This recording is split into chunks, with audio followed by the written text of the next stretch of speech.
Run fast, run flat at the 2025 ASICS Gold Coast Marathon. Entries open 2nd of December. Head to goldcoastmarathon.com.au for more info.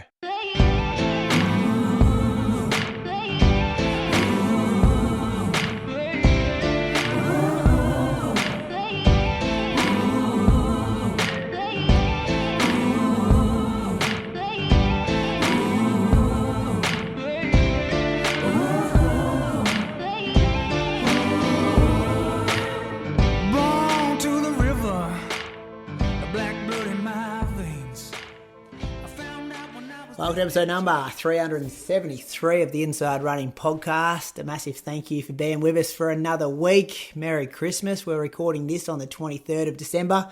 It will go out publicly though on the 25th of December. And we've got a bit to talk about tonight. A couple of state meets to chat about. A good list of listener questions. Not sure what Croaks is going to pick there. Moose on the loose, some whispers. We're also going to preview what's going to happen next week in our 2024 award show, which is always one of my highlights of the year. Welcome to my co-host. He's up in Canberra. He is the back-to-back winner of the Canberra Times 10K Fun Run in 2014 and 2015. Bradley Croker, welcome to you this week. Thanks, Brady. Glory days, hey? 2014, 2015. Now, they weren't your glory days. Days. I was just going to say, Moose, don't get confused. This isn't the Canberra Marathon 10K race. This is the Canberra Times Fun Run, which is legit back in the day. Can you remember this? Had like a 40-year history, I reckon. So it used to start down in Woden and run all the way to the city. And so it was sort of like I guess before I won it, it was a who's who of Canberra distance running. You know, Deke held the course record.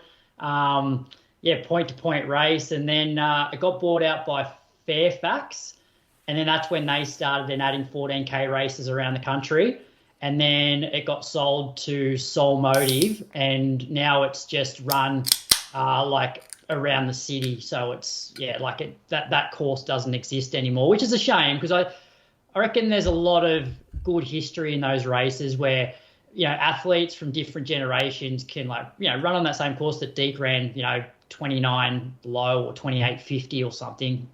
It's a shame. Did the race die as him being the course record holder? Yeah. Oh, yeah. So that's kind of special. It went out that way as well. Can you remember who won it the year before and the year after? You did? No, but I know guys like Marty Dent had won it.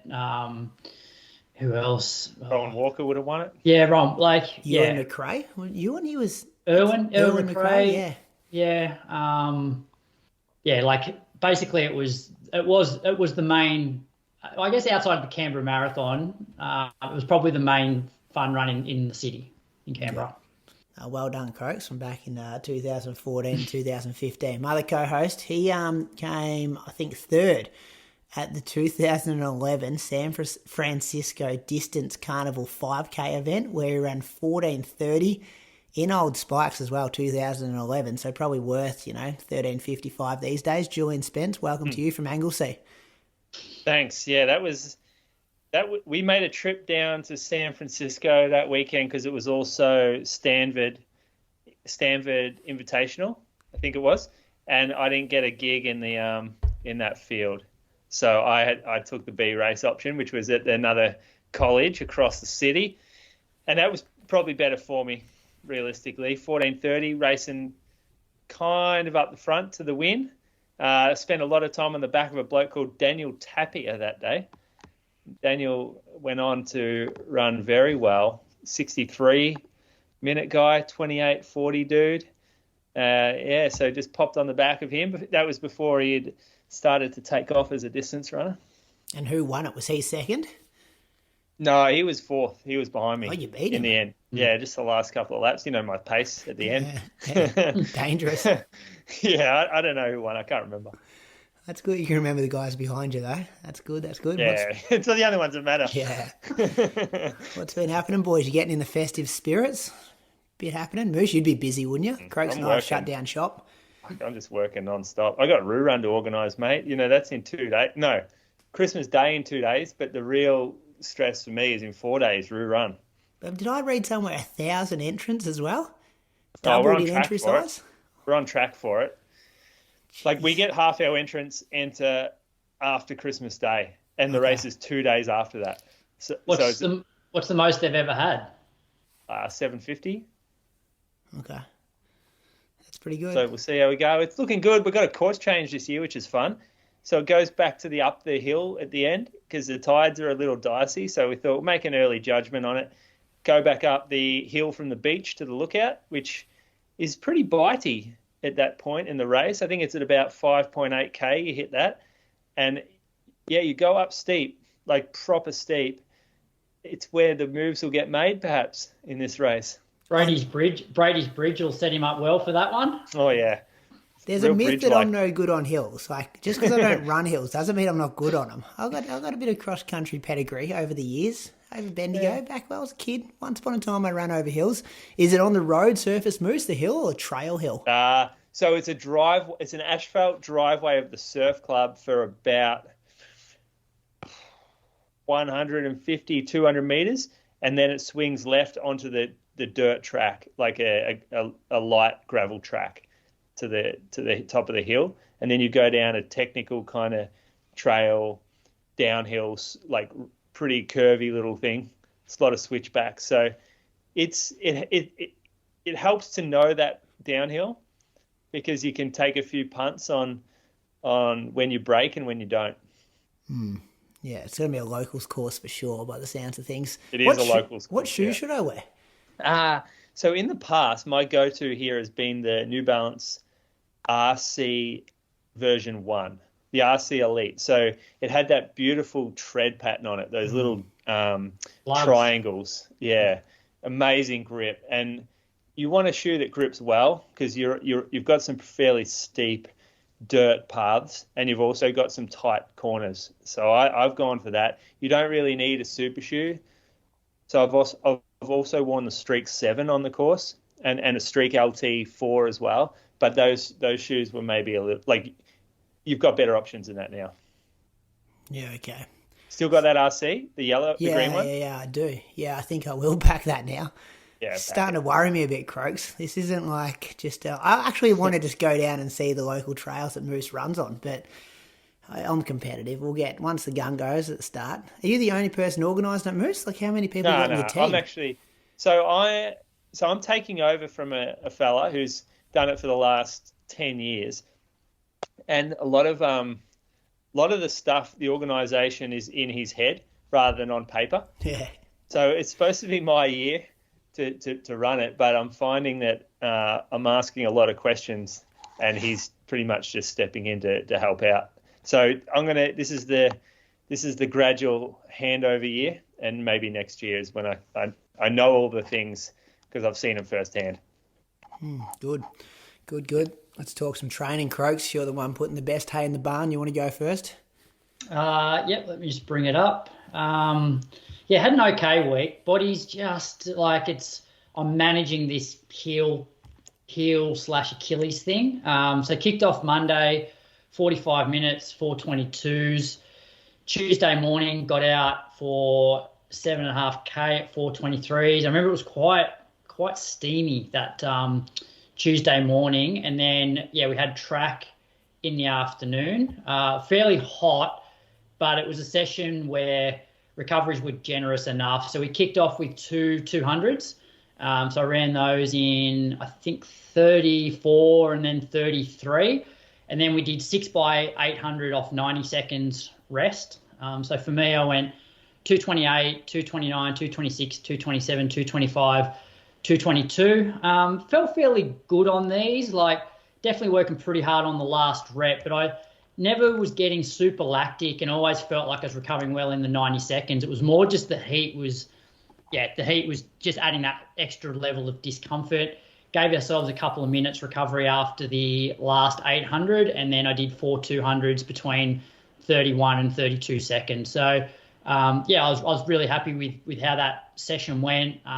No actual discomfort while I was running. So, like, neither Achilles were painful, or there was not even any awareness, but woke up on Wednesday morning and my heel was pretty tender. So I didn't run till the afternoon. Got through my 70 minutes at 4:13s. Last sort of 15, 20 minutes was pretty uncomfortable. And by that stage, I was like, oh, I reckon I might be in a little bit of trouble here. So I took Thursday off just because I also felt like I had a bit of a head cold. So I thought, well, a day off's probably a smart move here. It had been settling pretty well. And then Friday, got up, jumped on the treadmill, did a 35-minute progression run. So I did 10 minutes at 16.5K an hour, which is like 3:38. 10 minutes at 17K, 3:31s, 10 minutes at 17.5K, which is like 3:26s, and then I did 5 minutes at 18K an hour or 3:20s. So it was pretty much 10K in 35 minutes. Average heart rate would have been around that sort of 160-ish, maxed out just under 170. No pain running at all. So like the Fridays have been pretty good on the treadmill. I haven't really noticed it, and it's recovered pretty well from the Tuesday session. Got out that afternoon for a double, 35 minutes, 4:17s. Saturday morning, listened to the Road to Berlin reunion, boys. That was enjoyable. So I did an hour at 4:20. So I got about maybe 20 minutes left of that episode. Saturday afternoon, Lily jumped on the bike. I ran down around Yerriby Pond, so just over 7K at 4:17s. It was probably like 30, 32 degrees, but fairly dry heat. And then Sunday morning, we actually had a pretty big group. So it was Rob, Zach, we had Leanne, Cam Myers, and another guy, Sean, who trains with Cam, who ran like 3:46 the night before in Sydney. So I did an hour 45. Was tempted to go 2 hours, but my heel was just getting a little bit niggly from sort of 90 minutes. So I decided just to can it at an hour 45. So it was a week of like 123, 124. Like the heel's not getting any worse. I just need to, I think tomorrow I'm just doing some 3-minute reps just down at the lake in the morning with the group. So this week will be a little bit less intensity. So I'm hoping that the lower intensity on the Tuesday won't deteriorate the heel quite as much for Wednesday, and I can sort of just get on top of it. But it doesn't seem to be like impacting my training too much. And I feel like I've sort of got a bit of momentum going now, so I don't want to like just take a week off. So I'm just going to try and manage it. Still got the heel lifts in, and I'm hoping that just a couple of weeks of maybe lower intensity might do the trick. But yeah, everything's tracking fairly well. Yeah, so that Tuesday, though, it definitely pulls up sorer on that Wednesday morning than anything else throughout the week. Yeah, it does. And it's but it doesn't, like I had no pain running on Tuesday at all while I was doing the session. It was just, Wednesday morning I wake up, and because obviously I want to run a bit longer on the Wednesday, the fact that it's been stirred up on the Tuesday and then I go longish on the Wednesday, it's not great Wednesday afternoon, but even just an easy Thursday, it settles for a Friday session. And I have no pain on the treadmill at all, and it actually pulls up fairly well on the Saturday as well. Do you put the heel lifts in the shoes that you're wearing on the track that Tommy DeCanto gave you? Yeah, so I didn't on Tuesday. I had them in there, and because they were moving around a little bit while I was doing the stride, so I ended up not wearing them. Okay. You do any rehab for this? I've been doing a few calf raises, stuff like that. I've definitely been spending a fair bit of time like just icing, massaging calves, just trying to manage it as best I can in between the runs. And the fact that I can get through, like I did three doubles last week. So even like the days where I'm doing doubles, like Saturday, for example, off a Friday session, like it's not worse Saturday afternoon after I've run for an hour Saturday morning. So it's obviously just the intensity and just getting up on my toes a little bit more. So controlled 3-minute reps tomorrow shouldn't be too bad for it, I think. Yeah.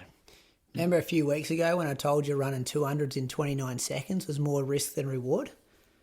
Yeah, but that's at top end. Remember, it cooked my hammy a couple of years ago too, because I was like banging these really fast strides in spikes. I was just running as fast as I could, and I'm like, why does my butt hurt? It's like, oh yeah, because you're doing I'm never going to run a 2:30 kilometre. Yeah. Like my speed work now is 2:50 pace. I don't need to be dipping down at 2:30 pace. Yeah. Still fun. It's fun, but especially in group training like you're doing that Tuesday night. That is real fun. And it just makes you feel alive too, doesn't it? Yeah. You can't buy that from the supermarket. Probably makes me feel a bit younger than I am as well. Just sort of remembering, even the last 800 on Tuesday night, I probably went through, probably ran sub 70 seconds for my last 400 there. And I'm like, oh, this brings back some memories of just those solid track session days where you sort of, you're not getting fully lactic down the straight, but you're working hard and you're like, oh yeah, this is good. Track is a special spot for training. Will you have a 90 seconds walk, like standing for those, or 90 seconds jog? No, it was walk. It was go back, grab your drink bottle, have a drink. Go again. Yeah. That's a good week. Moose, what have you been doing? I did some walk running into some runs this week.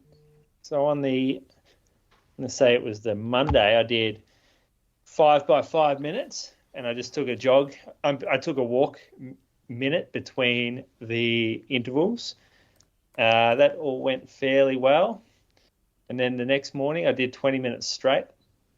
Went down, and that was a nice feeling just to run without.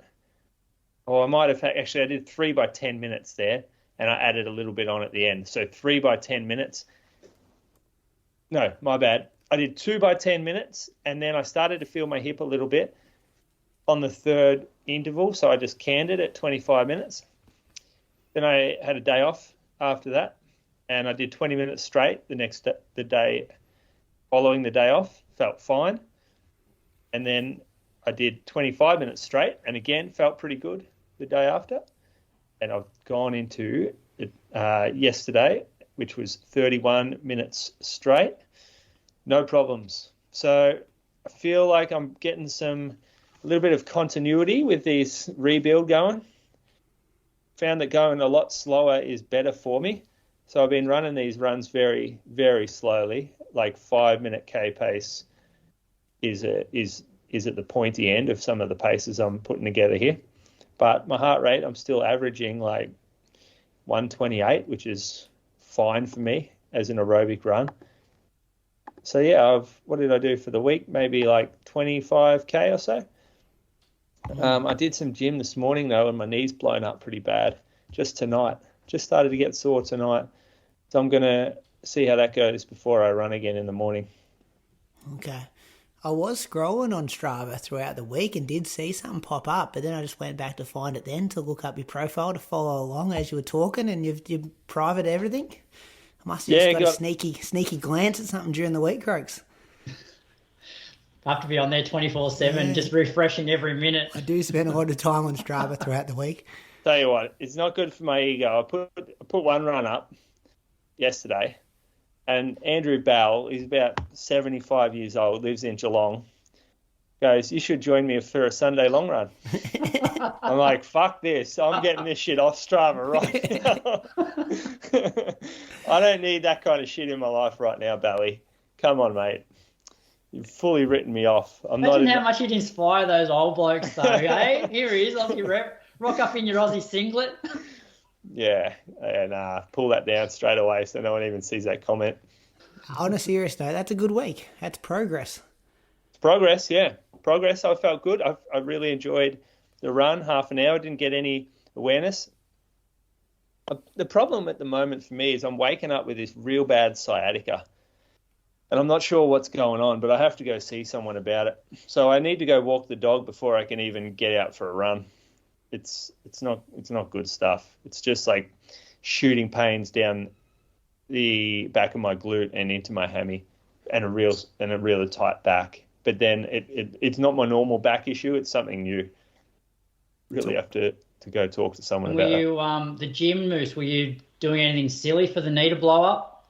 It wasn't silly, but I just did probably too much. So I just probably did too much.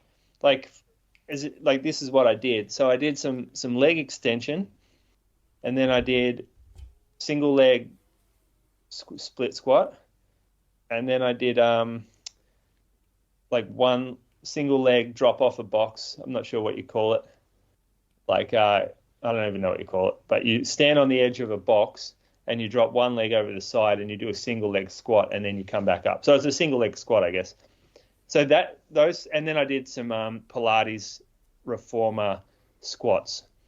So that was enough for me to feel for my knee to blow up.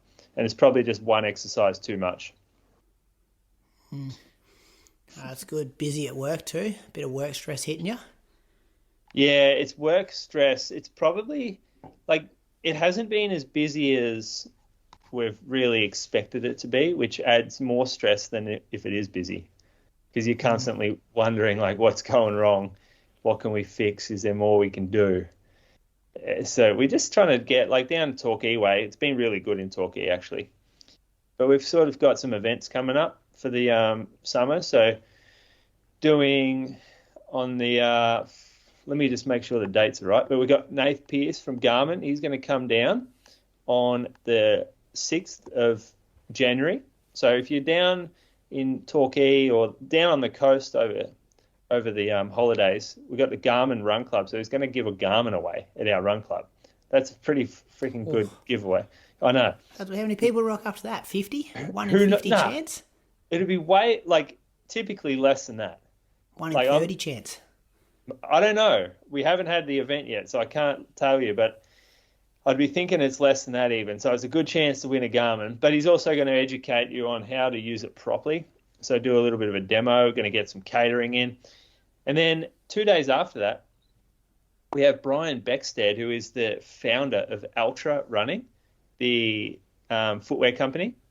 So it was founded in Colorado, I think, in the US, and it's been always pretty niche little brand, but it's gone way more mainstream lately.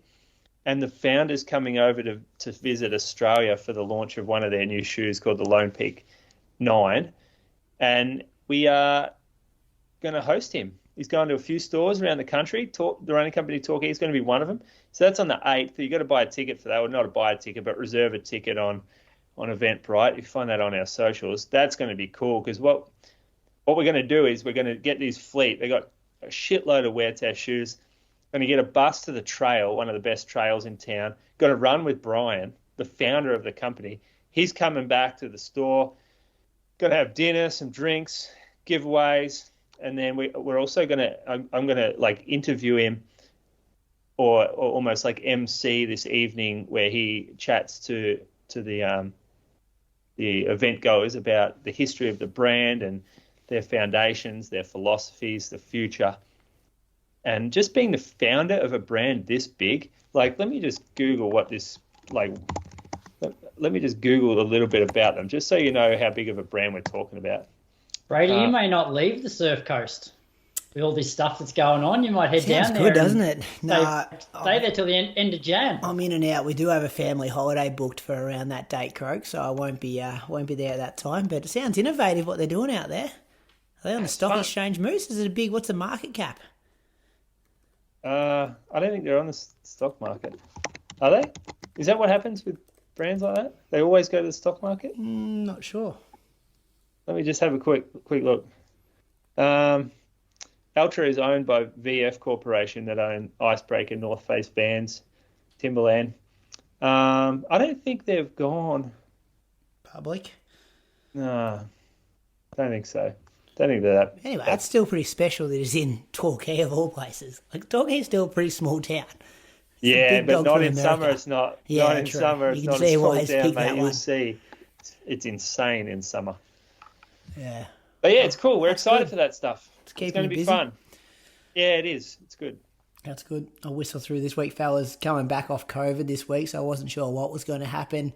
I didn't run Monday. I slept in, and then Monday morning was the first morning I tested negative. So still had a pretty chilled out day. I was still feeling a bit flat, and it was 42, 43 degrees. So I was like, I don't really want to test out my heart rate on a day it got hot really quick too. It would have been 30 degrees at 9 a.m. So I'm just going to have an extra day off here before I test out, see how my legs feel and things like that.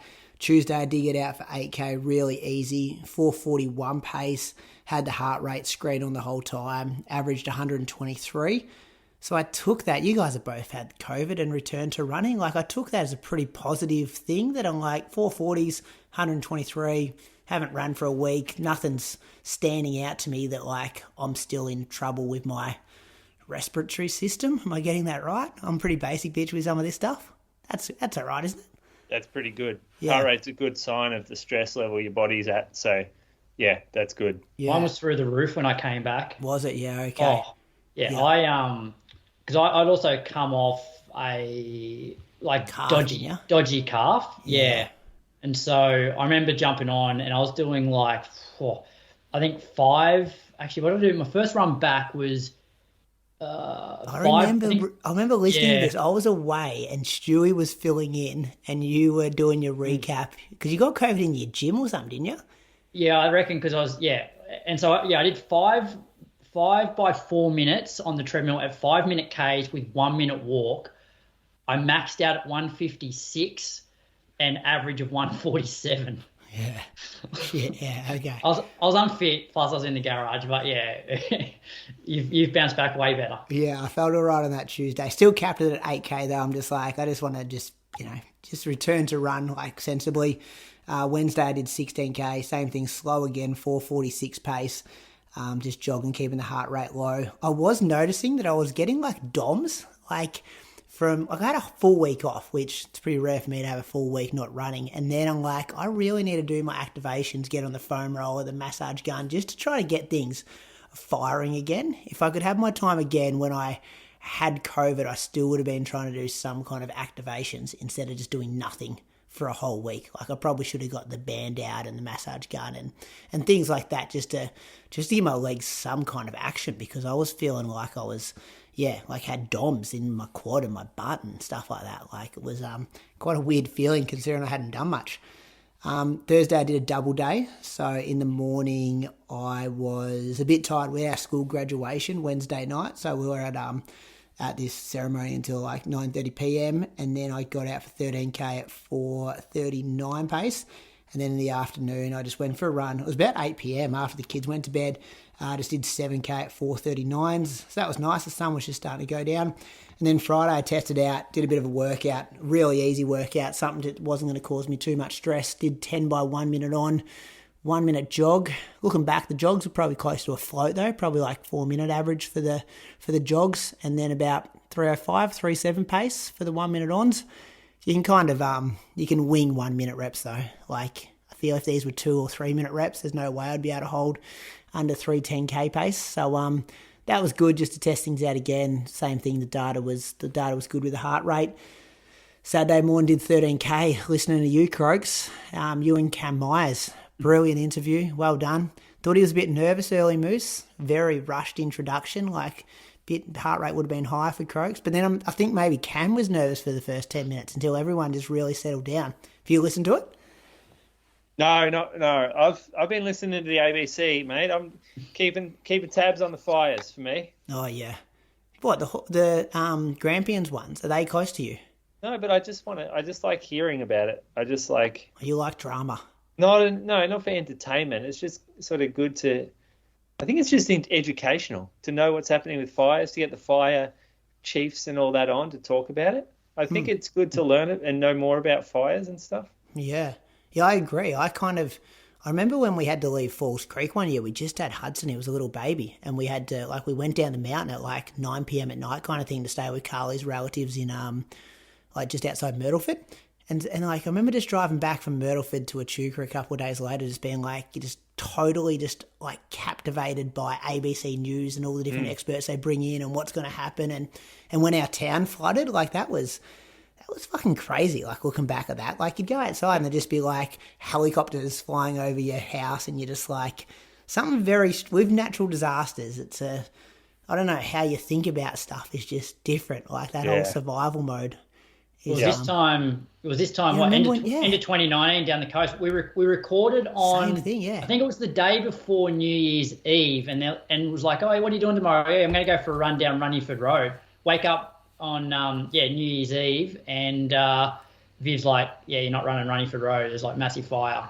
Well, that was actually scary because your phones got cut off.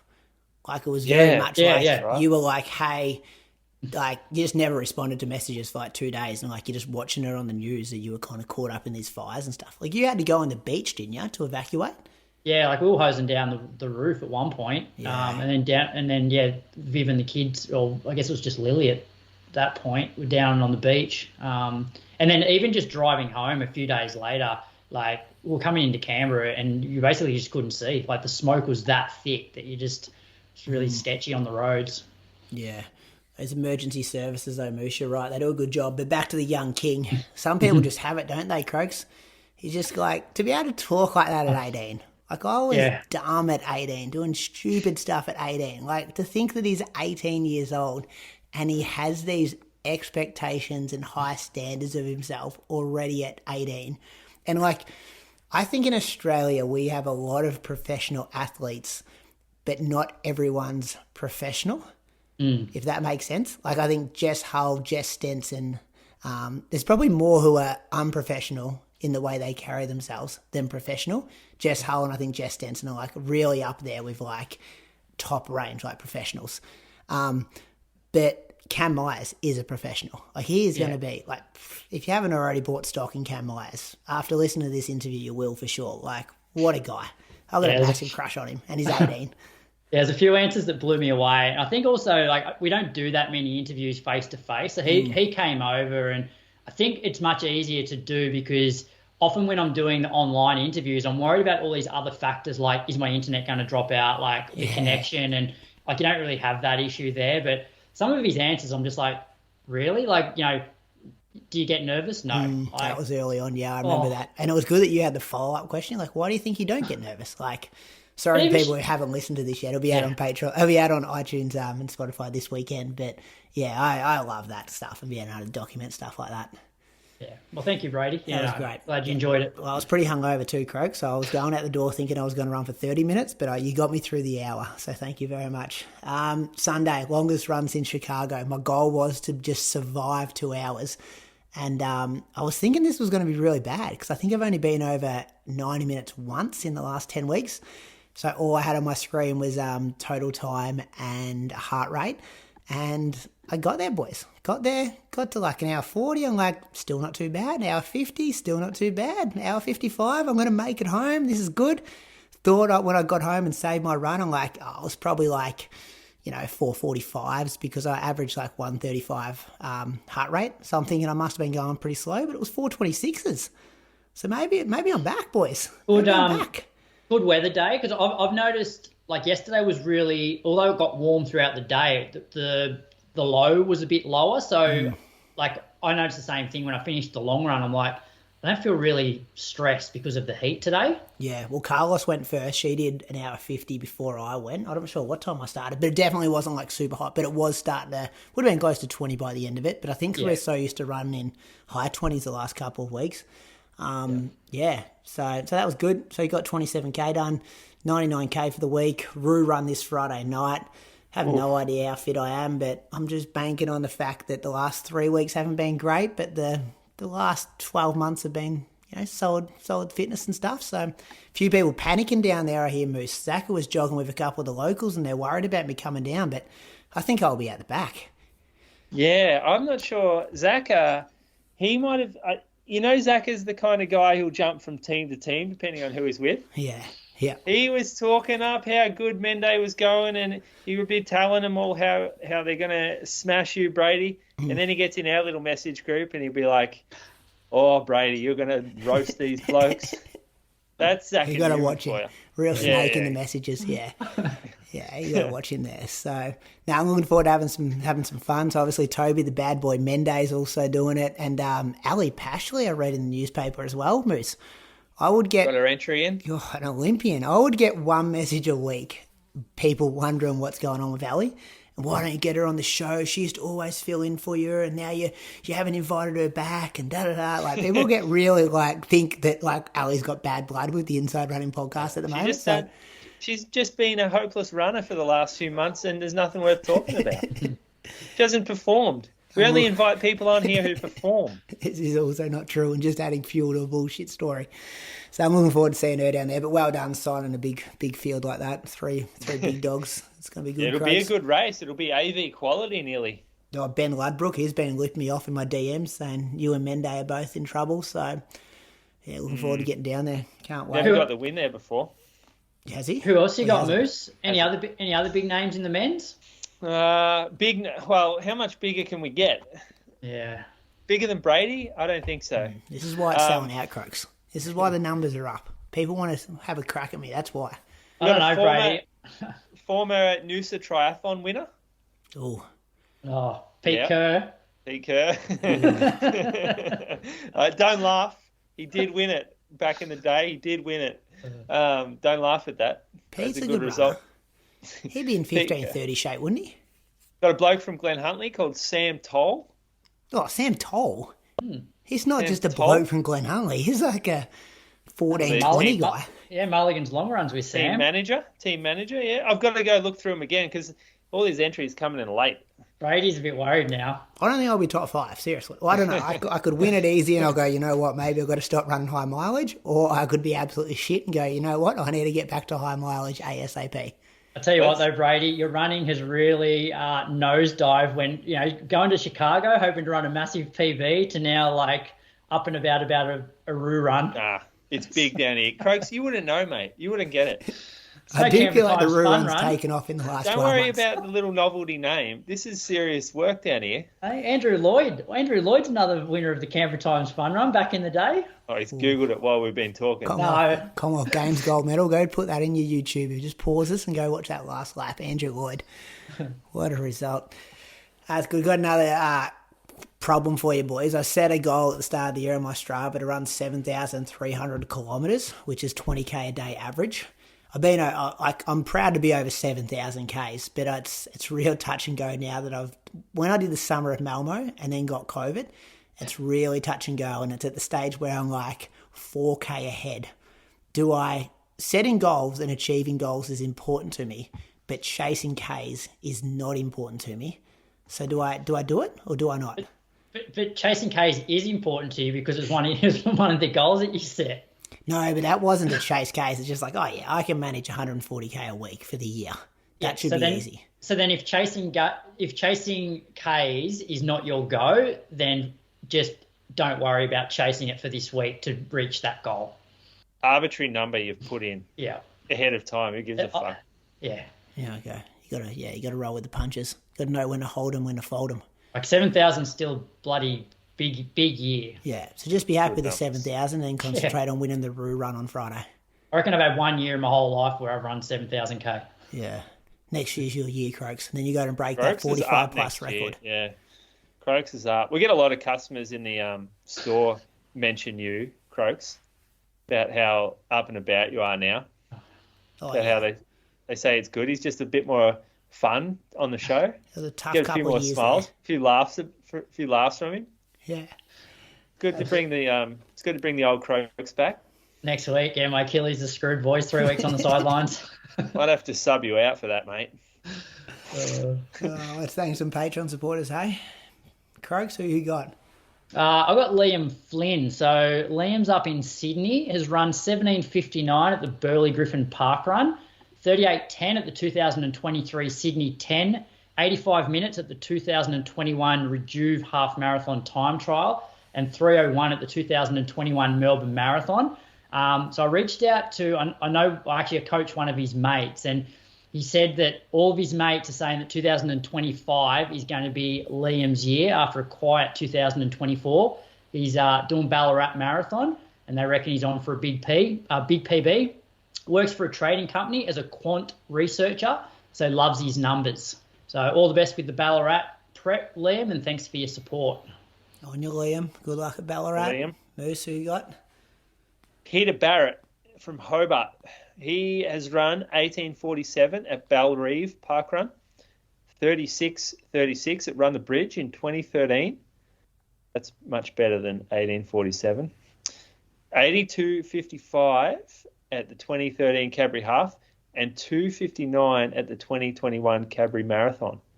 think he's the manager at Clarecon, which are possibly heating contractors. So probably got a bit of work down there in Hobart as a heating contractor. Good on you, Peter. Thank you for your support. That 10K is the best there, isn't it? The 36. Run the bridge is hilly too. Yeah, I think that's the best one there. I'm taking that anyway. Some people struggle. It's that marathon that gets them. Jeez, he loves running his PBs in Tassie, doesn't he? Get to the mainland. They're all in Tassie. Cadbury Half's a bit hilly, or it's Cadbury Marathon, just doing it twice, don't you?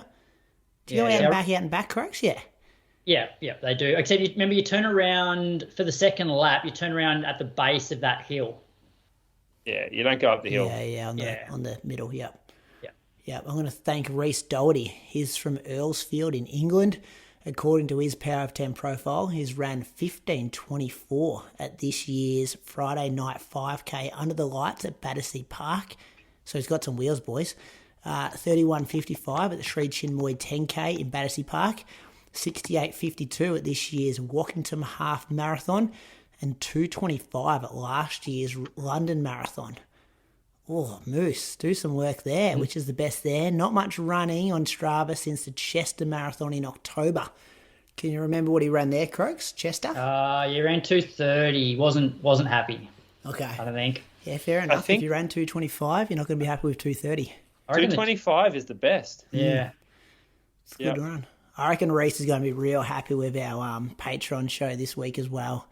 So last week we're just been in between series at the moment, and we got some reunion episodes happening. So we've been going into the archives and trying to find some past guests of some Road 2 series. So last week we heard from the 2023 Road to Berlin team, which was Paddy Stowe, Jimmy Friend, and Rob Wilson. So it was good to hear from those boys. It's like they just haven't had 8 months off, have they? They just pick it straight back up. They were good. Yeah, Jimmy hosting, he's good at that too.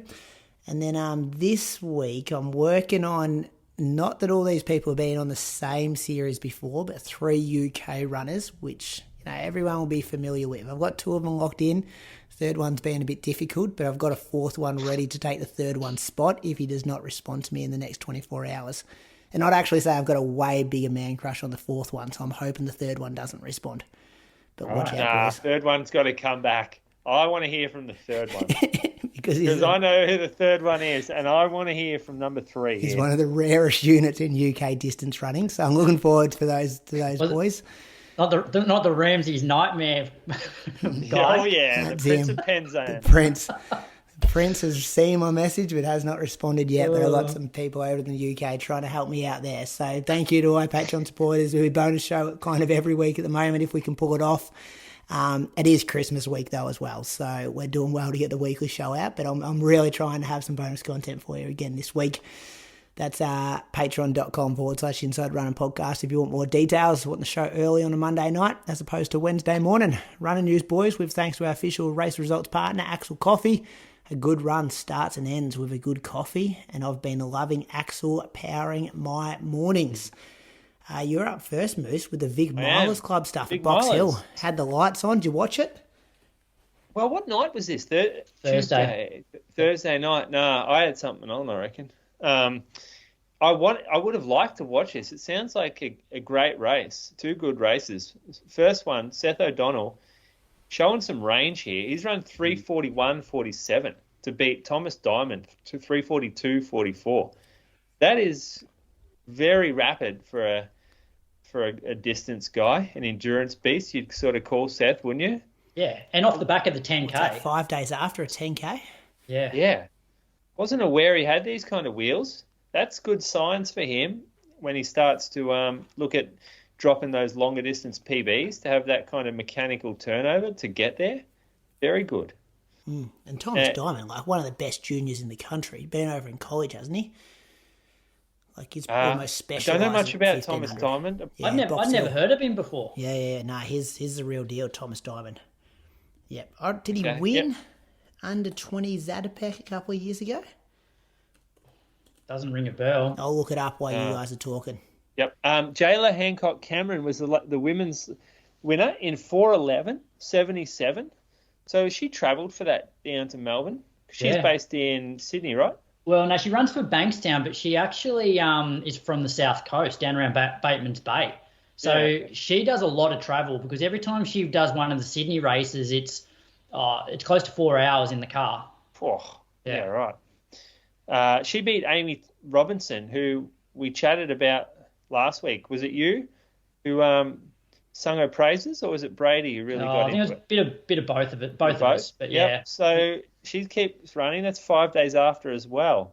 So Amy's ran 4:12 to come second, and Reece Langdon ran an Aussie record for his classification because he's a para athlete. So he ran 3:47.98. Thomas Diamond did win the Zatopek under 20 race in 2022 when it was held in January. And he's also broken 8 minutes over in college since then. Good job, Brady. Good stuff from Brady. It was in the head somewhere. Like I've heard that name. We're nerds. Yeah. We are truly nerds. Well, you are clearly. Love some junior running. That's what you You're talking about Jaylah Hancock-Cameron, how long she got to sit in the car for. I don't know where these people live. What are you talking about? That's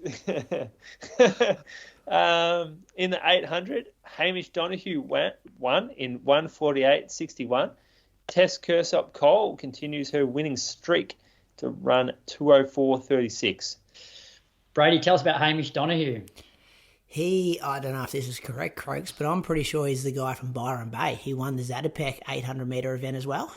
Is that him? Nah, that's completely different guy. Yeah, that's Daniel Williams. Okay, yeah. Sounds good nothing try. like it. Cool story though. Yeah. I wouldn't have known the difference. No, but did you see that guy that won the 800 at Zatopek? Supposedly he's from Byron Bay. He had the long shorts on and he ran like super fast. Went to World Juniors, and because actually Cam brought him up, maybe in the interview or definitely on the long run on Sunday. That he was like pretty impressed with him to run that time at 17. Well, tell me about Hamish Donahue, Croaks. What do you know about him? I don't. Okay. But I thought you knew. Sorry, Hamish. We've got nothing on you tonight. Croaks, you're telling me about the New South Wales Milers Club.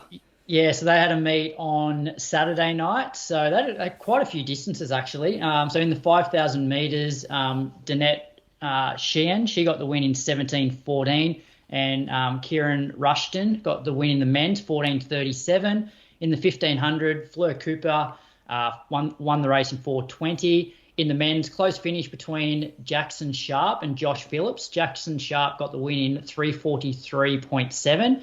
to Josh's 3:43.89. Which event did Tommy DeCano pace?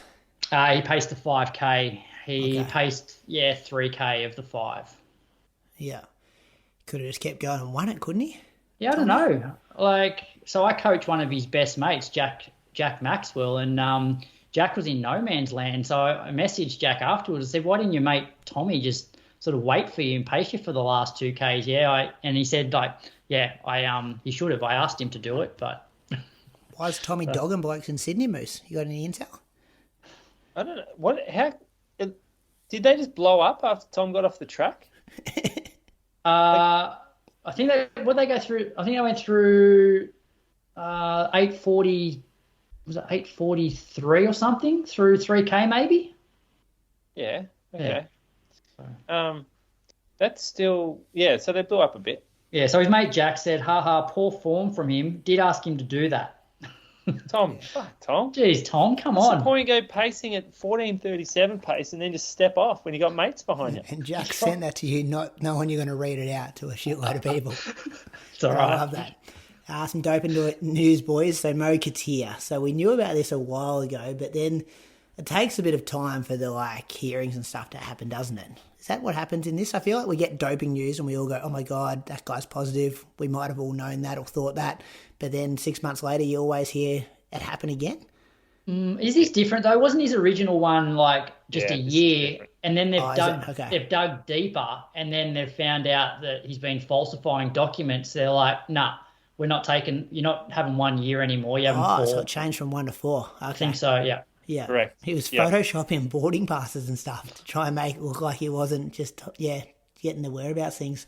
Anyway, here's the 2023 World 5,000 metre silver medalist, and he's been banned by the AIU for 4 years for falsifying documents in relation to whereabouts failures.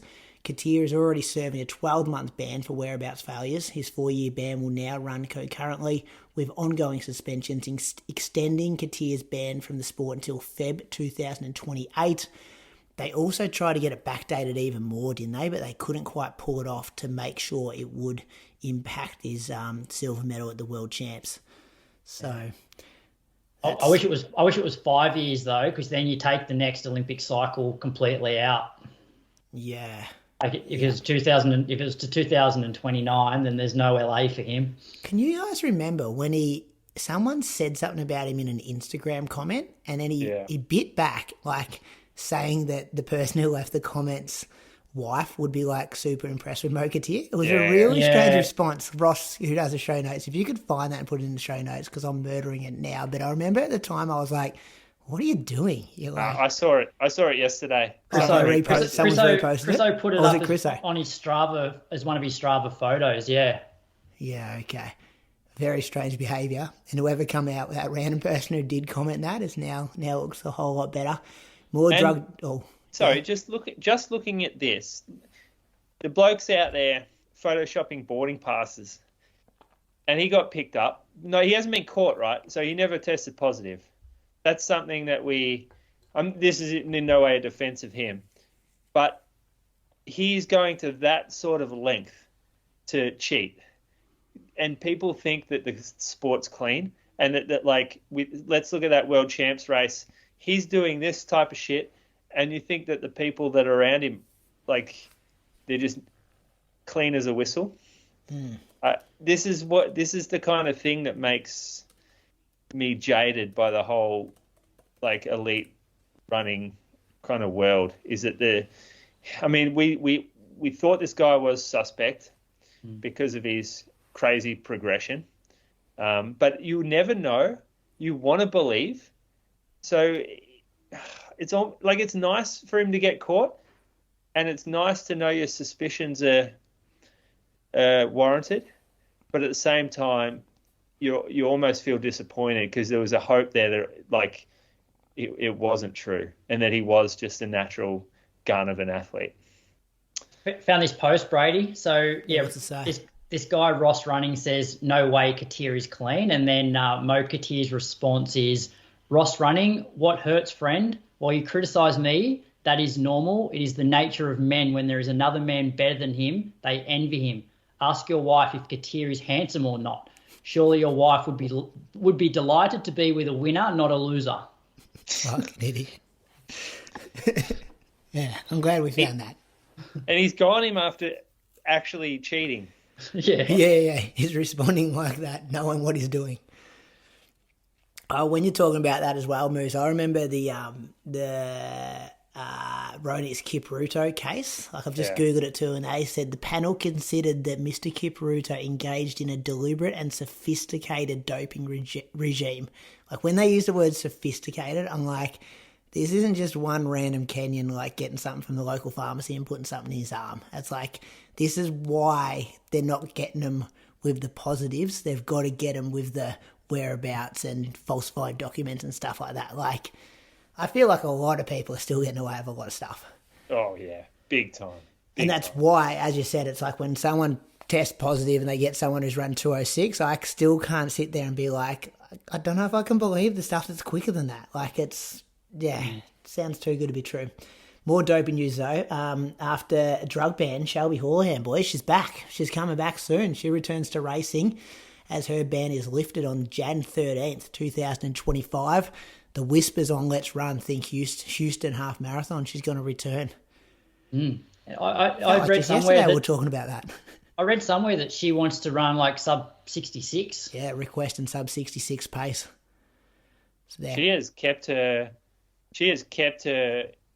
denials the whole time as well, right? And trained through the whole 4-year ban too, hasn't she? Because there was some controversy around her still training with a group, and then that wasn't allowed. But then she was doing stuff solo, and it's. So how do you feel about it? What happens if she goes and runs 65:45?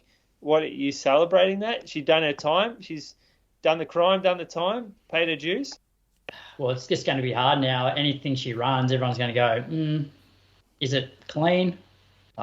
It's be very hard. Like, I don't think she's going to be very well liked wherever she goes. I don't feel like it was black and white, though, that case. There was a lot of people still, like, on her side. Like, if Mo Katir comes back and does his band and then runs that, people are still like, mate, you're a dog. But, like, I think Shelby kept some fans through it all. Chriso still believes that, like, he's very, like, firm on thinking she was, innocent the whole way. Got a bad burrito. And we'll never know, will we? But I can't believe that was 4 years ago. We laugh at when you say that, but it is the legitimate defense of her. It's her defense, and we laugh at it because it sounds so ridiculous. And went high up too. Went to Cass. They did all the went a long way. But that's going to be interesting to see. What's your results after Jan 13th when she returns. Those results brought to you by Axel Coffee. Don't forget to use the promo code IRP20 for 20% off your first purchase. Head to axelcoffee.com.au. Listener question, Croaks. Thanks to all the people on Instagram today that sent these in. We've got a number to choose from.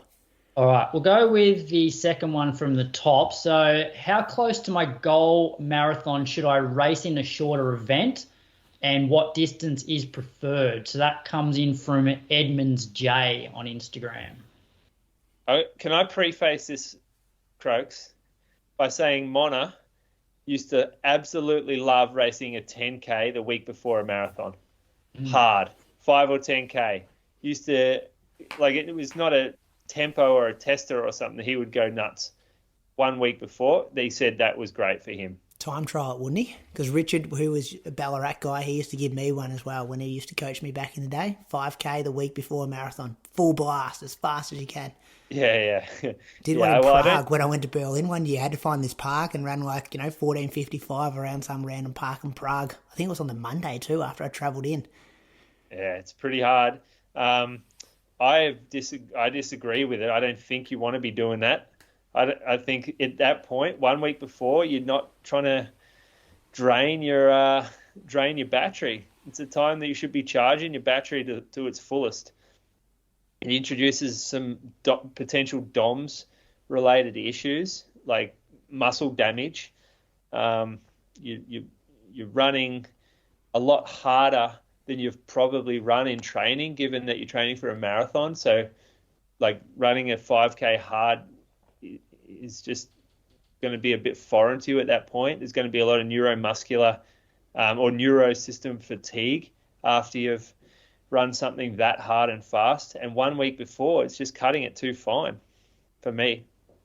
So what's two questions, Moose. How far out should your last race be, and over what distance? Well, I think at least 2 weeks. I don't think you should be recovering in the last 2 weeks from any type of hard effort. So even 2 weeks before, we adjust our long runs, don't we? We do a tapered long run 1 fortnight before the race. So if you're tapering long runs and tapering workouts, it doesn't really fit to have a race in there. So I'm going to say 3 weeks is the closest that I would go. I would say a half marathon 3 weeks before is too much still for me. I would go for more like a 5 or 10K distance 3 weeks before if I was going to, and maybe 6 weeks plus would be the half marathon, or maybe 5 weeks plus out. I would do the half marathon. Would you do it full on or use it as a session? I would. Yeah. I'd do it full on. If I had a half marathon race to do, I would do it. Yeah. Yeah, I feel if you're doing one 3 weeks out and then it takes you a week to recover, then you're rolling straight into taper. Yeah. It's then you're on the start line of the marathon going, well, what have I really done the last 3 weeks? You probably lost a bit of fitness, really. Yes, I'm with you on it. I don't like that. I think 3 weeks is too suspect. This question does come with the answer. It depends on what your blocks look like too. If you've got injured from 8 to 6 weeks out, well, it's going to look different than if you had a really good run at it. Because I've done, I remember in Valencia, I did Burnley half marathon, and then I had a break, a 7-10 day kind of low period before then I started my marathon block, and then didn't race until the marathon, and that kind of worked well for me. But then my gap between Osaka and Ballarat this year was also different because I had to recover from a marathon. And then I did punch a park run, I think the week before, just to, I don't know, rust bust, I suppose, that old Ballarat theory. And that kind of worked when I got to Ballarat, but it's because my 6 weeks before that looked pretty different. What do you reckon, Croaks? And travel into races? Sorry to interrupt again. I just asked you to talk and then I interrupted. Right. But, like, how much travel's involved in getting to your race as well? Because that's a stress. So I've done a few races in the lead up to a marathon. So before Canberra Marathon in 2017, I did a hard park run 2 weeks before. I ran like 14:48. And then even the week before, I did like a pretty solid mono fart, like 3:05 average.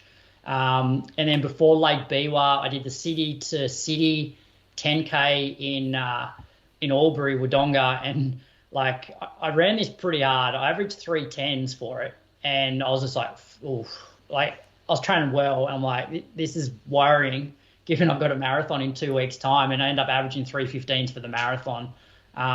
So they're 2 times that I've raced in the lead up to the marathon. But most people that I coach now, a lot of them will have a half somewhere in the middle of the marathon block, so maybe 4 to 5 weeks out, where they get a little bit of a down week in the lead up to the half, race the half, have 3/4 of a week easy, and then just get maybe 1 or 2 little top-up sessions before the taper.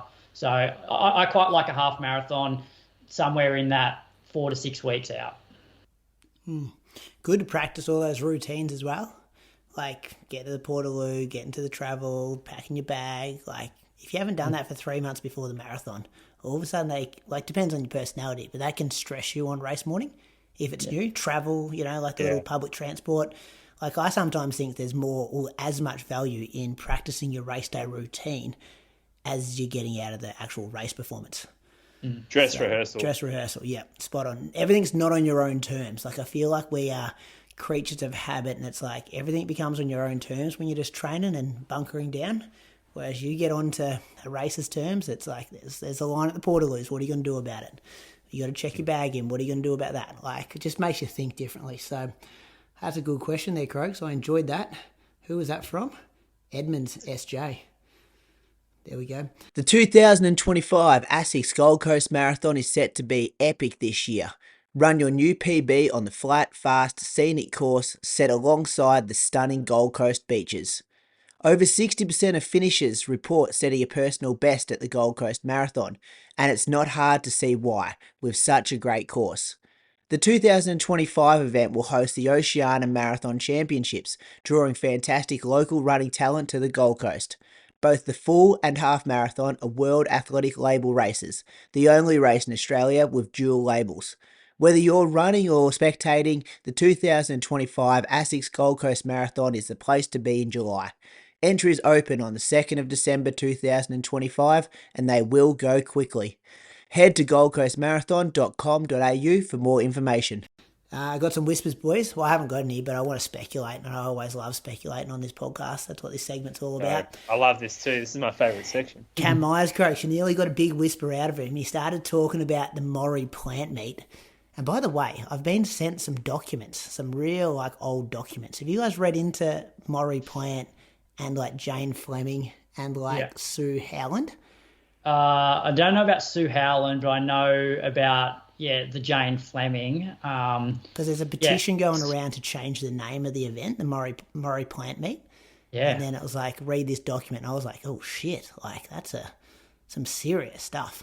What about Dick? Well, who sent the screenshot where our mate Dixon got involved? And so Rod Dixon's really about changing the name of it as well. Yeah. Yeah. Yeah, and that's Rod Dixon's our man. So whatever Rod says, I agree with. But it's not a good look. It's not a good look, especially when you consider who's the president of AA? Jane Fleming. Yeah. So we'll let the listeners Google those 3 names. So that's Jane Fleming, Maury Plant, Sue Howland, and then you can make up your own mind because that's not where we're going in this segment. But Cam Myers did say he knows the names that are coming for the Maury Plant meet, which is the biggest track and field meet in Australia at the moment. And it made me think potentially who is it, but also who's on my wish list. Who have you got, boys? Big Cole Hocker. Cole's got to be number 1, doesn't he? Let's bring the Olympic gold medalist out. Jakob's not coming. He's still setting his way. Cole would be good. Did you see that Nike ad moose that he did recently? No, I didn't see that. No, you didn't see it. Did you see it, Croaks? No. It was really weird. He was in like an office and like Nike would have pumped a bit of money into it, and his boss has given him a real hard time, and then he pulls out the gold medal and his boss just backs off really quick. But it's real like retro shot. Yeah, I think you'll like it being a Nike fanboy, but very different. Yeah. I'll have a look at it. I'll Google it. Have a look at it after the show. What Cole's my man anyway. Okay, Cole. I'm driving down to see Cole. I reckon we go Faith Kipyegon. That's who I want to see. She's the GOAT. Yeah, Faith versus Jess in a mile. I want to see mile for women as well. Safan Hassan. Oh, that would get me in the car down to Lakeside Craigs. You could bring Safan, chuck her in any or every event, and she would be good value. She can just put her in every event. Do a park run that morning around Albert Park, Safan. Yeah. She could just do long jump as well, I reckon. Yeah. Come down and run on the long run with us. I just wanted you to make us laugh the whole way. Yeah. Yeah, I don't think. Actually, I take my back Cole Hocker one. I'm voting for Safan as well. Safan's my pick too. Bring Safan. Well, that's our wish list, but who do we actually think that they would have got?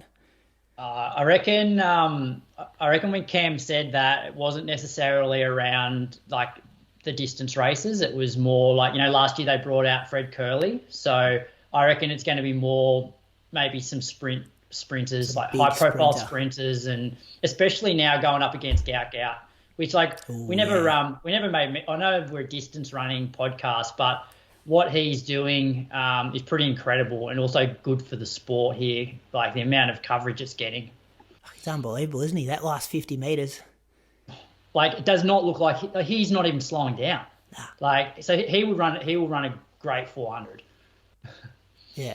But it's when it gets through to mainstream. Like I've always got the photocopier at school comparison. When people start talking to me about running at the photocopier at school, I know we're doing a good job. And everyone was talking about Gout the last couple of weeks. See the Age though, today or yesterday? Absolute idiots. A photo of Peter Bowl up, but the headline's about Gout. Yeah. And his $6 million contract or something with Adidas. $6 million? Yeah. That's what it's reported. Over how many years? Don't know. Cam was good talking about that stuff with you as well. I thought he might have shied away from those answers, but he was pretty honest.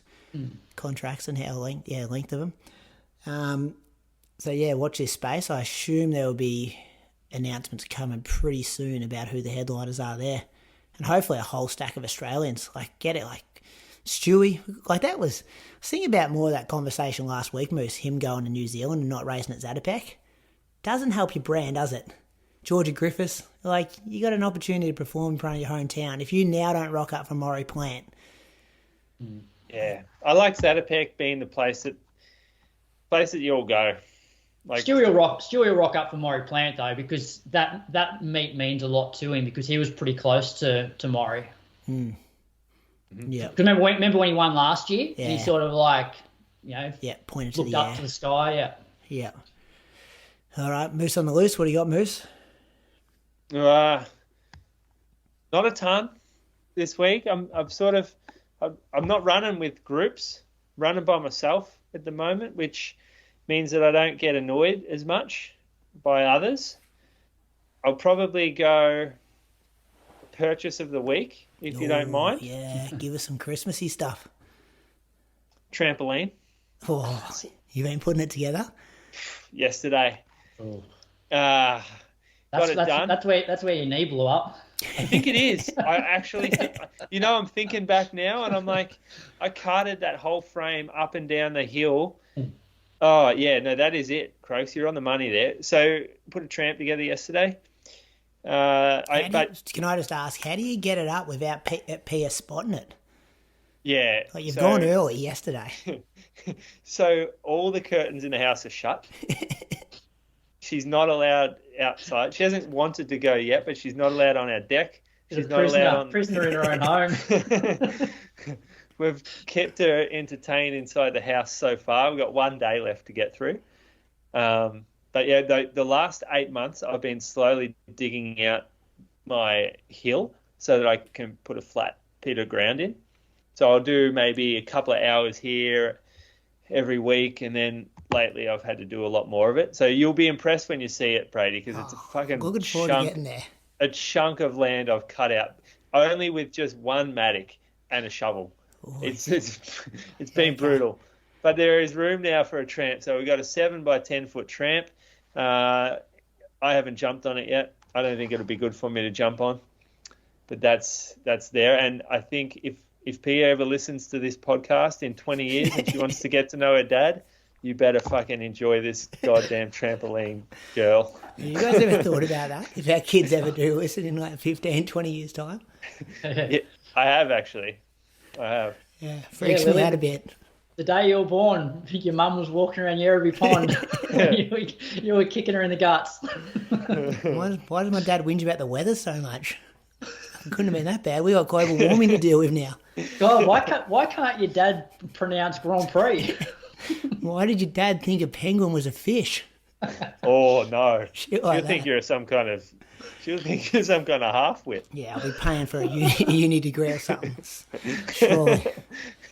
I've got one though, Moose. I've got a moose on the loose. Go, yeah, go. Can I give this? I saw this on social media today. It was from my friends at Hunter Athletics. They're doing a bit of a promo? Not a promo. There's a social media campaign, I guess. It said introducing overtime, the final week of the year, and one last opportunity to commit to yourself between Christmas Eve and New Year's Eve. Try and set a new mileage record. Or if consistency is your struggle, commit to more on days than off days. Whatever is uncomfortable means for you. And I read this and I'm like, this is bad. This is really bad to try and set a mileage PB in the last week of the year through this most stressful time of the year. Like I think of Christmas, I think of there's travel, there's late nights, there's potentially, I know this isn't for everyone, potentially family drama where you've got to see people that, you know, things are sometimes stressful for people when they catch up at Christmas for family. There's stress hitting your body and then trying to commit to setting a mileage record throughout this week is only asking for trouble, and the physios are going to be like super busy in a week's time if you're trying to do this. So I do not think this is good advice. I also think it's an opportunity to catch up with family members and friends who you've actually neglected throughout the year. Like, runners are super consistent and have probably been nailing it for the other 51 weeks of the year, and it's okay to let things actually slip this week between now and Christmas and New Year's. And I think this is, maybe it's good for social media and things like that, and maybe it's good for the dedicated runner out there, but I think this is a bad idea. And I shared this with our coaches today at Run to PB, and I was just like, as a coach of this business, and I hope you guys agree with me, less is more over the next 7 days, and then maybe roll in with the New Year's plan when things quiet down a bit to be able to hit some dedicated training and to work on that consistency again. But yeah, I thought that was a really bad idea. Am I right, boys, or am I just getting old? Well, no, 100% agree with you, Brady. But then about half an hour ago, you're like, boys, I've got this mileage goal that I need to try and hit this week. Correct. And so, yeah. And what was my mileage goal, Croaks? Can you remember the number? 140K. So that's not a mileage PB for me. No. So I'm like, 140 is actually quite achievable for me because I've run that many Ks a week for the last 12 years. Whereas this is encouraging the person who's run 80K for the whole year to go out and try and run 100. And you're going to cook them. You're going to break them. People think there's something special about this week before it's an end of a year. It's like your body doesn't know that it's turning over to a new year. Like, it doesn't matter. You still need to just respect where your fitness is, where your body's at, and train to your current fitness levels. Well, fitness? I've seen that getting around. Fitness. I'm like, no, it's not fitness. Like, worry about doing that and this sounds deep, but like, don't you want to, in 10 years' time, you're not going to sit there and go, oh, I remember that run I did on Christmas morning, that 25K, and I put it on Strava and I was saying, how good is it running on Christmas morning? It's like, you're going to remember the memories you create with your family and friends on Christmas morning in 10 years' time. You're going to remember putting a trampoline or a basketball ring together. That's what you're going to remember. I've got some core memories Christmas Day and adult memories of running in the morning, but single adult memories. And then when you're young, just going to the beach with your family and going out for a surf when the surf, like, I can nearly remember every year what the surf was like based on which beach we went to in the mornings. And that, it was so cool. But I think social media is kind of a trap about it. I'm not having a dig at like the dedicated runner, because I actually do think that's cool if you can be like, I'm disciplined. It's a Wednesday. I do a medium long run every Wednesday. I'm just going to get up an hour earlier.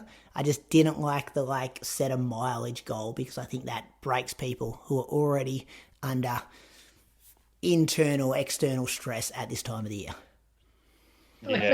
For some people, they might be able to actually run more than they normally do, because if somebody has like a super stressful job and they take that away and the family stuff doesn't add too much stress, like it could be a week where they're like, you know what, I can actually run a little bit more because I have less stress. Yeah. But just chasing Ks for the sake of it and because it's the last week of the year, like that's not a good idea. Yeah, and I'm talking about the bubble I'm in of like parents, travel, shit going on, just trying to survive the next 7 days. So it's funny because the main thing that I've always thought about, and I know I'm going to contradict myself a little bit here saying that, your body doesn't know what week of the year it is, but the thing that I've always wanted to do is start the new year healthy.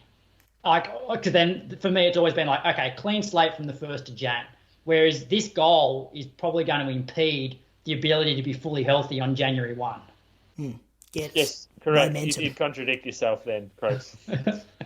Yeah. Momentum, Croaks, momentum. But I've often shut things down, like just to make sure that from the 1st of January, I'm healthy and good to go. But yeah. Yeah. But this year I'm not. I'm just plowing on with my Achilles. It comes back to like the danger of Strava / social media. And it's like if you do this in private, that'd be cool. But if you need to put a post on Instagram every single day throughout this fitness or overtime or whatever it's called, like you're doing it for the wrong reasons. So Brady, if you picked out an arbitrary week in October and said, we're going to just run a mileage PB for this week, are you going to be upset with it? No. You call it overtime then? Well, if it's like I did it for Chicago. It's like, hey, I'm 4 weeks out from Chicago. I want to really try to put the mileage up and see if I can get to but you're doing that for PB a purpose, of 205k for the week. You do that for a purpose and outcome. This is just, what is the outcome of this? Well, I actually think the outcome for this is for clout on social media. I don't think this is good for people's running. I think actually trying to run a mileage PB when you are 5 or 6 weeks or 4 weeks out from a marathon is good for your marathon. Yeah. No, I agree. There's an outcome to it. Yeah. Yeah. And it probably sets you on the start line. You get a bit of that placebo. You're like, oh, I did some big weeks leading into this. Like, I'm ready to cash that in. You know what's good about having dedicated training over Christmas, though, regardless of if it's overtime, whatever. Routine. It's keeping you off the piss. Yeah. Yeah. It's getting you home a bit earlier that night. It's stopping you from loading up on way too many or this or that. And, it's sure, I know we can't judge people eating food, and we've got to be healthy about our thoughts about food, whatever. But I feel shit when I eat too much. And I like the idea that I've got to run the next day and I don't want to wake up feeling heavy as fuck, or I've got bad guts from drinking too many craft beers, or I'm 7 hours of sleep instead of 9 because I stay up drinking or my sleep's affected because of alcohol, or I'm eating way too many calories for how many I'm burning and I'm feeling very sluggish. Yeah.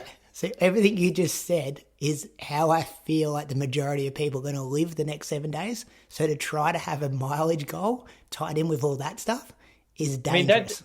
But that keeps you on the path. Yeah. Keeps you on the straight and narrow. I'm not as upset about this as you are. Maybe, yeah. If they take out the mileage goal, if it's just stick to what you've been doing the other 51 weeks of the year, I get it. And I'll probably do 90 minutes Wednesday morning after my kids have opened presents. So I'm I will stick to my usual routine. I just don't want to see people getting greedy and chasing Ks. But anyway, I'll be running 20k a day for the rest of the year, boys, to get to 7,300. So keep a track on my Instagram and Strava. What's coming up, Croaks? You want to talk about these awards? We're going to open this for voting as well. It's going to go on Patreon tomorrow. We're going to go multiple choice a bit this year as well. So we actually, remember last year, we just had a spreadsheet of everyone's individual responses. It was sort of good, though, because it sort of, you could look through them and go, oh, yeah, I forgot about that one. We'll still have that option there if it's not. You'll still get to submit your own if it's not a multiple choice option. But what do we do? Last show of the year, every year? Yeah, the award show. So we've got, do we go through the categories? Go through the categories. These have been the same for every year as well, haven't they? Yeah, pretty much. I think maybe we threw in the one at the bottom, we threw in the last year or so.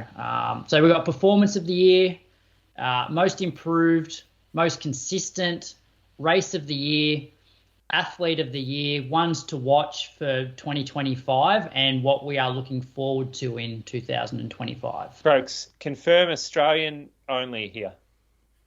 For the athletes, yes. I think race of the year can be anything. Yeah, correct. Yeah. Any race that excited you over the year? Yeah. Do you want to talk about some possible nominees? Remember that year Jai Edwards won Nationals? Yeah, that was a good one. Race of the year. Cam spoke about it, didn't he? Yeah. In his interview. Race of the year, what would be your nominations off the top of your head without thinking about too much? Women's marathon at the Olympics? Women's marathon at the Olympics, I think, hip for and me. shoulder, yeah. Men's 1500 final for me. That's it. That's the one. That's what we were talking about for months, and it didn't disappoint at all. Yeah, that's always been, I suppose if you look at the global championships since the previous Olympics, it's always been a highlight. It's been very unpredictable. Yeah, but there was drama. There was drama about this year. There was rivalries. There was press about it. There was tax. Underdog come through. He's not really an underdog, but the two favourites didn't win. Yeah, it's good from you, Moose. Yeah.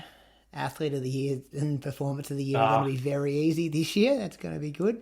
I'm just looking at our ones to watch from last year. You guys have had some shockers here. Moose, Bindira, Boyer, Jackson Sharp. Oh, come on, Harvey Cram. Harvey Cram. Did you see what he ran in college? Cram?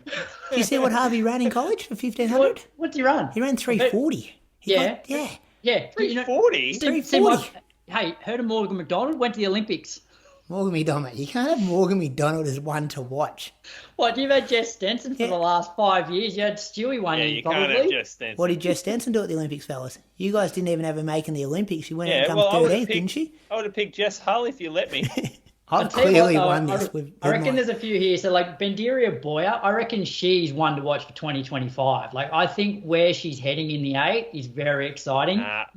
Moose may have gone a year too early here. That's what I said with Harvey. I've gone 5 years too early. And I reckon Morgan McDonald, you give him another 3 weeks into the next year, and he potentially holds the Australian half marathon record.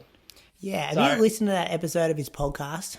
No, I haven't. Because people hit me up saying he's talking about breaking Brett's national record at Houston for his debut. Breaking a national record and going sub-60 in your debut. Hey, I know he beat McDonald. It's one to watch. I know he beat Grant Fisher all those years ago. Yeah. But that's a big ask. Oh. Isn't it? Well, it is, but... A lot of people sending it in there like, Morgan, put it in your whispers. It's getting ready to go. So we're going to name some wonder watches? Is that what we're... No, I reckon we do that next week, yeah. Next week. All right. I bloody written them all down. Oh, you were ready to go this week. No, I got on early. It's the first time I've ever prepared for this. That's true. I know. Well, can you send those through to me? Because I want to put them. I've got to put them in a survey form to be able to send to the Patreon and then stuff. Right. So that'd be good. What about your most improves off the top of your head? Who would be the nominees? Andy Buchanan. I'm not giving my answers away anymore. I'm going to put them on the spreadsheet anyway. The voting form. Peyton Jess Hull, wouldn't it? Peyton Craig. How can it not be Jess Hull? Because she was already world class. She ran fucking 8-second PB in the 1500. But she was already world class. It was like somebody that sort of come from the clouds that you weren't expecting to be talking about. Matt Most Buckle. improved. She improved 8 seconds in the 1500. I've tried to argue like you're arguing in years past, and you guys have shut me down. Yeah, we have. I argued Sinead Diver was most improved when she came 10th at the Olympics. You guys were like, fuck, she was already a good runner. Yeah, but this is where Moose contradicts himself all the time. If we go back and find the audio, Moose would have been backing me up right now, saying, she's established already. It was like, who's sort of they can't improve when they're established? No, they can improve, but it's like what she did this year didn't shock me. Yeah, she went from 4th in the world to 2nd. It didn't shock you. She ran 350. Yeah, but it didn't shock you. She broke a world record too, Croaks. She's been like one of the top in the world the last few years, world record. You're the only bloke it didn't shock in the entire distance running world. She ran 350. It depends on when the shock happened, because at the start, this time last year, you would have been shocked to know what she did. But I feel like when it got to like April, May, June, you're like, I'm not going to be shocked if she wins a silver medal at the Olympics or runs 350. See, performance of the year, though, it's like, do you look at, is it the Olympics? Is it the world record? Like, how often do we have an Aussie break a world record in a distance event? Or the 350, which is the performance of the year? Well, you don't think Andy Buchanan's in that conversation for the 206? No.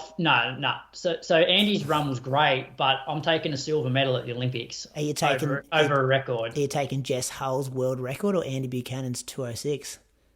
World record. Oh, it's in an event that they don't really. It's still a world record. I'll go put on a Santa hat and run to the end of my street the fastest anyone's ever done it before. That's a world record. But you look at the girls that she's still ahead of in that list, and you look at how many guys in the world have run under 206. Yeah, but performance-wise, quicker than Deke, Mona, Brett Robinson. Well, look at the all-time list that Jess has beaten for 2K. I don't think Faith Kipyegon... still the all-time list. But has Faith Kipyegon ever run one? I don't know. I don't think she has. This is what we'll be debating next week, listeners. We've given you a teaser tonight, a taste of it. We're nearly going straight into it. Hold your tongue, Croaks. Hold your tongue. My boy from Bendigo, eh?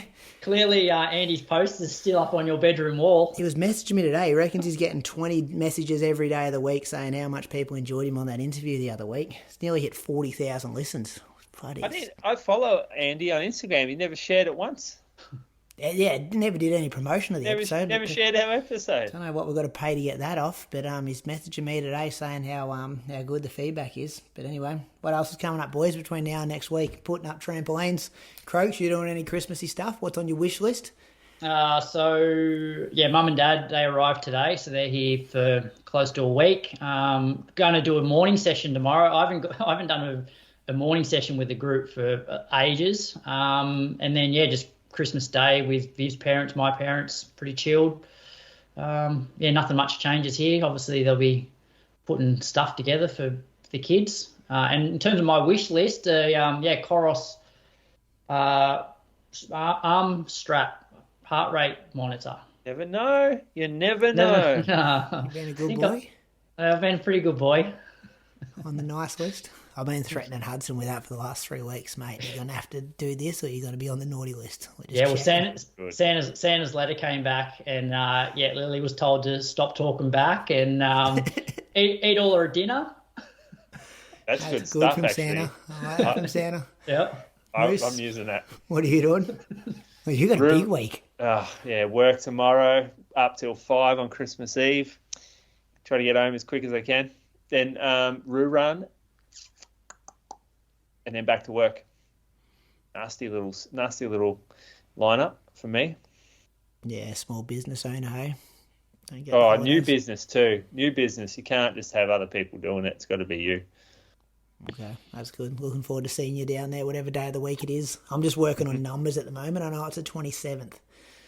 Not sure. Is it a Friday? Is it a night race too? Like a 7 o'clock? Yeah, so the day before, 42 degrees. Beautiful. That's good for someone coming from Echuca Moama. The day of, 23 degrees max. So we'll be running. Your race goes off at 6:15, and so it'll be nice and cool. I got you on the mic actually for the Grommets Gallop. Got you doing a bit of MC. You got to work for that free entry I gave you. Mate, I've been putting it on Instagram heaps. It doesn't come free. You are on the mic for the Grommets Lululemon Gallop. hit me up today going, why are you doing so many posts about the Roo Run, but you only do one a month for us? I've honestly, you come into the sponsors evening and I'll give you a free sandwich and maybe a Coke, and then you're doing the Grommets Gallop. Mike, call the kids in. I'm not commentating kids running. It's a different crowd. They're all like surf lifesaving kids. I don't even know what I'm talking about there. How many days you down there, Brady? Just one night at this stage, Croaks. We're a bit unorganised up here in Echuca Moama, but I'll definitely be down there the night of the race, and then we'll see. We might head back on the it's actually my birthday on the 29th of December, and I really don't want. I know how much Moose hates birthdays, and I really don't want to wake up in his house on my birthday when he has this policy that he doesn't wish people happy birthday. And like Carly be all up and about, my kids be all up and about, and they've got this birthday Grinch, and I'm in his house. So I'm like, I got to go back to Echuca Moama and get some love. Pia and Bree love birthdays. Do they? Okay. So you might balance out. No, we're very grateful to get it's Anglesey. It's going to be massive, Croaks, down there, 27th of December. So, Live stream, Moose. You organise the live stream? Oh, in the future, I think I've just got to get it up and running this year, mate. And then next year I'll take a GoPro on a bike or something. Maybe drone. Maybe you could drone the whole race. How cool would that be? You've been looking at that drone stuff going on in the US? All there's drones flying around? Mate, you don't know anything about that? No. Oh, get on Twitter and go to the For You section on Twitter. You'll see it pretty quick. Why, who is it? I don't know, there's all these like UFOs floating around the US. Why would it be for me if I said for me? No, well, still, you know how they just spit you random stuff? Like, just like tin hat foil stuff? You know what's on Twitter? What's that? A lot of pornography on Twitter. That's your For You is looking a lot different than my For You. I'm just scrolling through reading news, and all of a sudden I'm like, how does this just get up on my feed like that? And then because you click on it, that's why. Nah, not me. I'm just seeing UFOs on my one. This is unreal that's just on mainstream. It's only since it turned to X that it's become that. Yeah, Elon Musk. Anyway, you could get yourself in trouble real quick if we don't end this show. Thanks for listening, ladies and gents. Cam Myers interview this weekend to the public, and we also have some bonus content, hopefully, from some of my UK friends recording that during the week as well. So Patreon supporters, keep an eye out for that. That was fun, boys. See you next week. See you guys. Good luck, Brady. Thanks, Croaks. Set your new PB at the ASICS Gold Coast Marathon. Make sure you grab your entry before they sell out. Head to goldcoastmarathon.com.au for more info.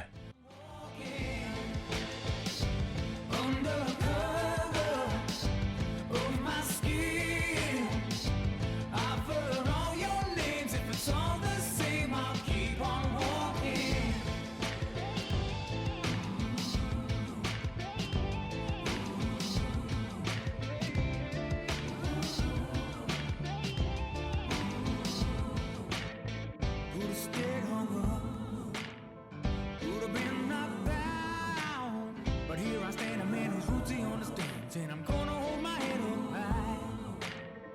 I was taught as a young man, doesn't matter if you're white or black. Just show love to everyone you meet, doesn't matter if it don't come back. Undercover.